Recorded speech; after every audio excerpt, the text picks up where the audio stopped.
1 kilogram ayam udah saya belah menjadi 8 bagian. Saya ada cili kering yang udah saya blend jadi halus kayak gini, secukupnya juga. Terus ini kentang udah saya belah-belah macam ini kurang lebih 150 gram. Oke, ini saya ada 1 biji bawang merah, 1 ruas jari halia, 3 biji bawang putih. Ini 3 bahan nih mau saya haluskan. 1 buah tomato, ada serai setengah batang tuh, karena besar saya pakai setengah batang aja. Nanti saya akan keprek ini. Ini ada 2 lembar daun salam, ada 3 atau 4 daun limau yang kecil-kecil, boleh lambat. Ajinomoto, garam, kaldu ayam bubuk, gula merah saya pakai secukupnya. Terus saya pakai santan kara, ini juga saya pakai secukupnya. Nah, ini dia serbuk kari yang saya pakai. Jom kita masak. Bismillah.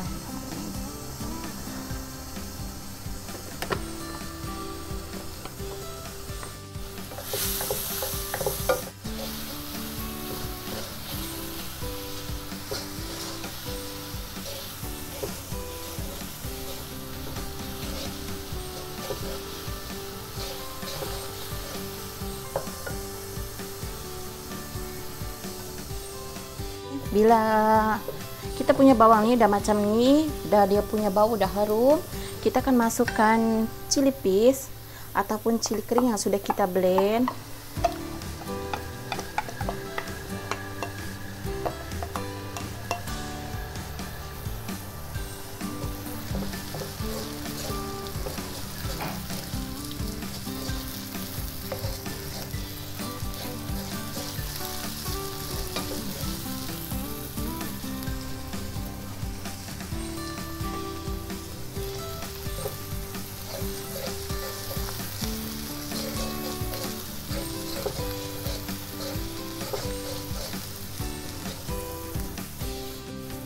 Sekejap aja sampai cili kering kita ini mengeluarkan minyak atau masak, dan sekejap aja berapa second kita masak.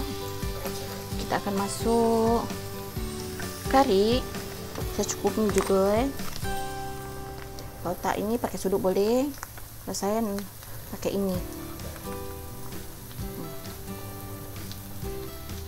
Kalian boleh kira-kira aja. Saya masuk kari.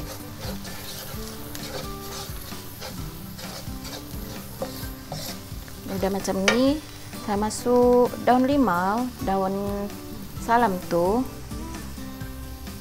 Bila udah macam ini, kita masuk ayam. Oke, kita masuk ayam bila udah macam ini.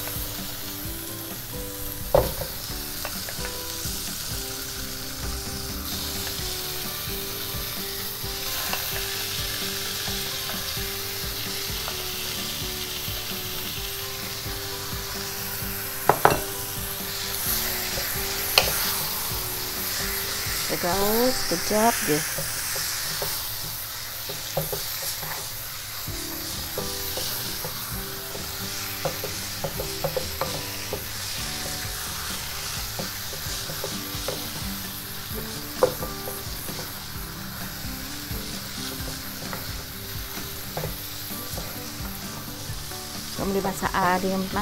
Sebelum dimasuk air nih, kita masak sekejap aja kering macam ini ayamnya. Ini kita masuk air secukupnya aja. Bismillah.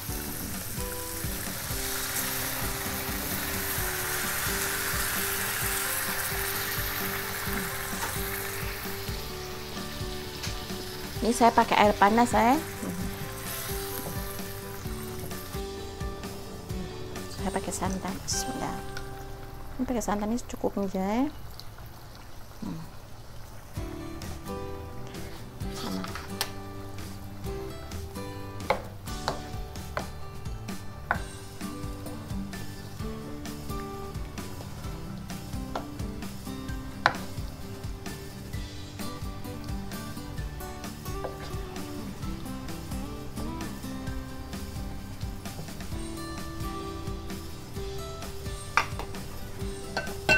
masuk tomato,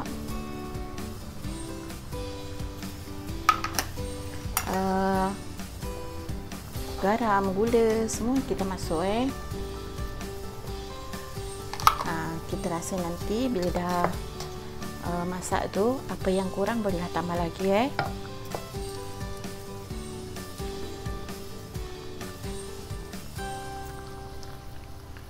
sampai kurang lebih 5 minit atau 7 minit macam tu. Saya akan masuk potato atau kentang. Saya akan masuk